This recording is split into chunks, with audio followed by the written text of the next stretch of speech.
ఓం శ్రీ మాత్రే నమః. మీనరాశి వారికి ఫిబ్రవరి నెల 5, 6, 7 తేదీల్లో జరగబోయే 4 ముఖ్యమైన మార్పులు మీ జాతకం మారబోతోంది. జరగబోయేది వింటే మీరు అసలు నమ్మలేరు. మీ లైఫ్ మీరు ఊహించని విధంగా మారిపోతుందండి. అసలు ఈ మీన రాశి వారి లైఫ్ ఏ విధంగా ఉండబోతుంది? ఫిబ్రవరి నెల 5, 6, 7 తేదీల్లో మీకు జరగబోయే పూర్తి మార్పులు ఏ విధంగా ఉంటాయి? అన్ని విషయాల గురించి కూడా ఇప్పుడైతే మనం క్లియర్‌గా ఈ వీడియో ద్వారా తెలుసుకుందామండి. అంతకన్నా ముందు మీలో ఎవరైనా కొత్తగా మన ఛానల్‌ని చూస్తున్నట్లయితే తప్పకుండా వీడియోని లైక్ చేయండి. తప్పకుండా మన ఛానల్‌ని సబ్స్క్రైబ్ చేసుకోవడం మర్చిపోకండి. సబ్స్క్రైబ్ చేసుకోవడంతో పాటుగా పక్కనే ఉన్న బెల్ ఐకాన్‌లో ఆల్‌ని ట్యాప్ చేయండి. ఈ విధంగా చేయడం ద్వారా మేము పెట్టే ప్రతి వీడియో కూడా మీకు నోటిఫికేషన్ రూపంలో కనిపిస్తుంది.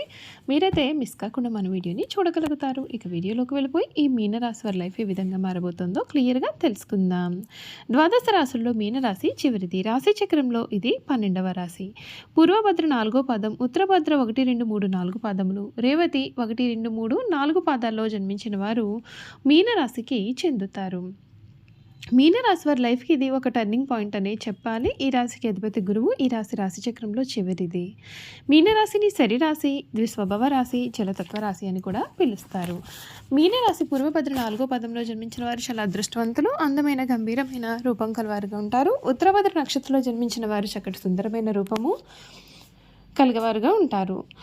ఉత్తరభద్ర 1వ పదంలో జన్మించిన వారు తొందరపాటు నిర్ణయాలు తీసుకున్నట్ట, ఇతరులపైన అధికారం చలాయించే నిజాన్ని కలవారుగా ఉంటారు. ఉత్తరభద్ర 2వ పదంలో జన్మించిన వారు చాలా అదృష్టవంతులు, గొప్పవారు, పండితులు, వీరితో స్నేహం చేస్తారు. జ్యోతిష్య పరిచయం కూడా వీరికి ఉంటుంది. రాజకీయ ప్రవేశం చేస్తారు. ఉత్తరభద్ర 3వ పదంలో జన్మించిన వారు కళా నైపుణ్యం కలవారుగా ఉంటారు. పరస్త్రీ సాంగత్యం కోరుకుంటారు. రేవతి 1వ పదంలో జన్మించిన వారు అందరి గౌరవం పొందుతారు. చాలా అదృష్టవంతులు, సుఖ జీవితానికి అలవాటు పడతారు. రేవతి 2వ పదంలో జన్మించిన వారు పాప పనులు చేయడంలో వీరికి ఆసక్తి అధికంగా ఉంటుంది. పరస్త్రీ సాంగత్యం ఉంటుంది. తమ కుటుంబం మీద కాకుండా తలపైన ఆసక్తి అధికంగా ఉంటుంది. రేవతి 3వ పాదంలో జన్మించిన వారు అందమైన రూపం కలవారిగా ఉంటారు. పాప పనులు చేయడంలో ఎక్కువగా ఆసక్తి ఉంటుంది. రేవతి నక్షత్రం 4వ పాదంలో జన్మించిన వారికి తెలివితేటలు అధికంగా ఉంటాయి. మంచి స్వభావం కలవారిగా ఉంటారు. దైవభక్తి కూడా హెచ్చుగా ఉంటుంది. పెద్దలంటే గౌరవం కూడా వీరిలో ఉంటుంది. ఈ మీనరాశి వారికి సమయం వీరి జీవితంలో జరగబోయేటటువంటి పూర్తి మార్పుల గురించి తెలుసుకుందాం. కాలం మీకు అనుకూలిస్తుంది. మనోధైర్యంతో అనుకున్నది సాధిస్తారు. ఒక పనిలో అధికారుల నుండి మీకు ప్రశంసలు లభిస్తాయి. అర్ధవస్త్ర లాభాలు ఉన్నాయి. ఇష్టదేవత శ్లోకాలు చదివితే బాగుంటుంది. ఈ వారం అదృష్ట యోగం కొనసాగుతుంది. ఉద్యోగంలో ఉన్నత స్థితి, పదోన్నతులు సూచితం.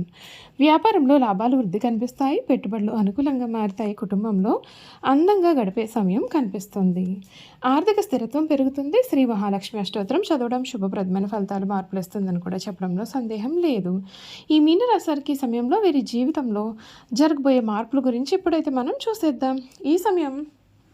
ఈ నెల మొదటి 3 వారాలు కూడా ఆర్థికంగా ఈ రాశి వారికి వృత్తిపరంగా కూడా బాగుంటాయని చెప్పాలి. 11వ ఇంట్లో కుజుడి కారణంగా మీరు పాత బాకీలు వసూలు చేస్తారు లేదా లాభదాయకమైన ఒప్పందాలు కుదుర్చుకుంటారు. ఆఫీస్లో మీ మాటకు విలువ పెరుగుతుంది. అయితే గ్రహాలు 12వ ఇంట్లోకి మారుతున్నందున పనిలో ఏకాగ్రత తగ్గే అవకాశం ఉంటుంది. ఆఫీసు, రాజకీయ లేదా రహస్య శత్రువుల వలన కొంత అసౌకర్యానికి కూడా లోనవుతారు. మల్టీనేషనల్ కంపెనీలు అంటే ఎంఎన్సీ కంపెనీలు, ఎగుమతి, దిగుమతి లేదా ఆసుపత్రి రంగాల్లో ఉన్న వారికి ఈ సమయం చాలా బాగుంటుంది. విదేశీ ఉద్యోగాల కోసం ప్రయత్నం చేసే వారికి సానుకూలమైన వార్తలు అందుతాయి. స్థానిక వ్యాపారస్తులు ఈ నెల చివరిలో దొంగతనాలు లేదా నష్టాల పట్ల జాగ్రత్తగా ఉండాలి. ఆర్థిక పరంగా ఈ సమయం ఆదాయం మరియు ఖర్చుల మధ్య ఒక పోటీ లాంటిది. 11వ ఇంటి కుజుడు ప్రారంభంలో ధన ప్రవాహాన్ని ఇస్తాడు, కానీ 12వ ఇంటి గ్రహ కూటమి చిల్లులు పడ్డ కుండలాగా డబ్బును ఖర్చు చేస్తాయి. ఊహించని వైద్య ఖర్చులు, వాహన మరమ్మతులు లేదా విలాసాల కోసం డబ్బు నీళ్లలాగా ఖర్చు అవుతుంది. 12వ ఇంట్లో రాహు ఉండడం వలన రహస్య పెట్టుబడులు లేదా జూదం వైపు మనసు మరలవచ్చు. దూరంగా ఉండండి, చాలా అవసరం. మోసపూరితమైన స్కీముల్లో పెట్టుబడి పెట్టి డబ్బును పోగొట్టుకోకండి. స్నేహితులకు పెద్ద మొత్తంలో డబ్బు అప్పుగా ఇవ్వకండి, ఎందుకంటే ఆ డబ్బు తిరిగి రావడం కష్టం కనుక. ఆరోగ్యంపైన ప్రత్యేకమైన శ్రద్ధ అవసరం. జన్మరాశిలో శని మరియు వ్యయస్థానంలో గ్రహాల ఒత్తిడి వలన నిద్రలేమి, పాదాల నొప్పులు లేదా కంటి సమస్యలు ఎదురుపడవచ్చు. శారీరక అలసట కంటే మానసిక ఆందోళన మీకు అధికంగా ఉంటుంది.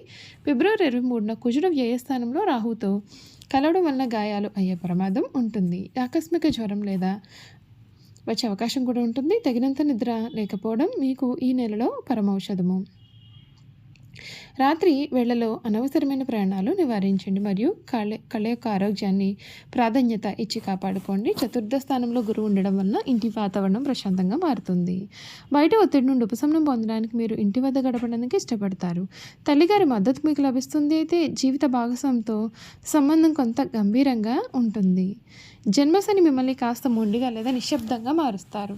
ఇది మీ యొక్క భాగస్వామికి దూరం పెట్టినట్లుగా అనిపించవచ్చు. కార్యాలయ పనుల వలన కుటుంబానికి దూరంగా ఉండాల్సి రావచ్చు. మీ మనసులోని భావాలను స్పష్టంగా వ్యక్తం చేయడం ద్వారా అపార్థాలను కూడా తొలగించుకోవచ్చు. విదేశాల్లో చదువుకోవాలి అని అనుకునే విద్యార్థులకు ఈ సమయం పచ్చజెండా ఊపుతోంది. వీసా అప్రూవల్స్ మరియు విదేశీ యూనివర్సిటీల్లో అడ్మిషన్ల కోసం కూడా అత్యంత అనుకూలమైన సమయం అని ఈ సమయాన్ని చెప్పవచ్చు. చూసారు కదా, మీనరాశి వారి గురించి తెలుసుకున్నారు కదండి. ఇక వీరి గుణగణాలు కూడా క్లియర్గా తెలుసుకుందాం. మీనరాశి వారు స్వసిద్ధంగా చాలా మంచివారు. ఏ విషయాన్ని కూడా రహస్యంగా దాచుకునే ఆలోచన వీరికి ఉండదు. రహస్యంగా దాచుకోవడం వీరికి చేత కాదు. ఇతరులకు అపకారం తలపెట్టడం, కుట్రలు పొందడం ఏమాత్రమూ చేత కాదు. వీరు చూడడానికి ఆవేశపరులుగా కనిపిస్తారు. వీరికి దుష్టబుద్ధి ఏమాత్రమూ ఉండదు. ఈ రాశి వారికి చేతులు పాదాలు పుష్టికరంగా ఉంటాయి. మెత్తని అందమైన తల వెంట్రుకలు కలవారిగా ఉంటారు. వీరు తమ ఆలోచనలను ఎప్పటికప్పుడు మార్చుకుంటూ ఉంటారు. నిలకడ అనేది వీరి ఆలోచనలో ఉండదు. చాలా భయపడిపోతూ ఉంటారు. కవిత రచన అంటే వీరికి చాలా ఇష్టం. ఎప్పుడూ కూడా ఏదో ఒక పని చేస్తూ ప్రశాంతమైన జీవితం లేకుండా చేసుకుంటారు. ఇలా లేకపోతే వీరికి ఏమీ తోచదు. ఏదైనా పని చేయాలి అంటే వీరు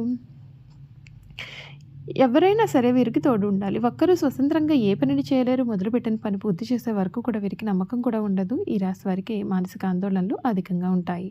పనులను వేగంగా చేయాలనే ఆలోచన ఎంతకైతే ఉంటుందో అంత త్వరగా వీరి ఆలోచనలు మార్చుకుంటూ ఉంటారు. ఏ విషయంలోనైనా లోతుగా పరిశీలించే తత్వం వీరిలో ఉంటుంది. పైపైన చూసే నిర్ణయాలు తీసుకుంటారు. ఈ రాశి వారికి విశ్రాంతి కూడా చాలా అవసరం. విశ్రాంతి లేకపోతే ఎటువంటి పనులను వీరు సమర్థవంతంగా నిర్వహించలేరు. తొందరగా అలసిపోయే మనస్తత్వాన్ని వీరు కలవారుగా ఉంటారు. ఈ రాశి వారిపైన స్త్రీల ప్రభావం ఎక్కువగా ఉంటుంది. వీరి జీవితంలో ప్రవేశించే స్త్రీ ఉత్తమరాలు అయితే వీరి జీవితం చాలా ఆనందంగా ఉంటుంది. సంసార జీవితం ఈ రాశి వారికి చాలా ఆనందాన్ని కూడా కలిగిస్తుంది. వీరు కుటుంబ అవసరాలకు అన్ని రకాలుగైనటువంటి ఆనందాన్ని ఇస్తారు. మీనరాశి వారి జీవితంలో వివాహం అనేది వారి జీవితాన్ని సమూలంగా మారుస్తుంది.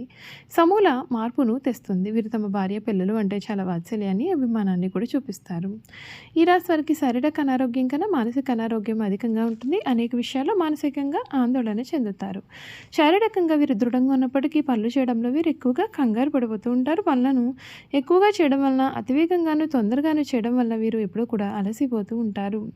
సాధారణంగా ఈ రాశిలో జన్మించిన వారు ప్రశాంత మనస్కులే ఉంటారు. కోపం త్వరగా రాదు. ఒకవేళ కోపం వచ్చినా అది చాలా విపరీతంగా ఉంటుంది. వృత్తి ఉద్యోగాలు స్వయంగా ఏర్పరచుకుని సామర్థ్యాన్ని కలవారుగా ఉంటారు. ఈ రాశి వారి జీవితంలో స్థిరత్వం కోసం చాలా కష్టపడతారు. వృత్తి ఉద్యోగాల్లో చాలా ఒడిదుడుకు వీరికి తరచుగా వస్తూ ఉంటాయి. అయినా సరే ముఖ్యమైన విషయం ఏమిటంటే ఎన్ని సమస్యలు ఉన్నా సరే వీరు చాలా ప్రశాంతంగా నిద్రిస్తారు.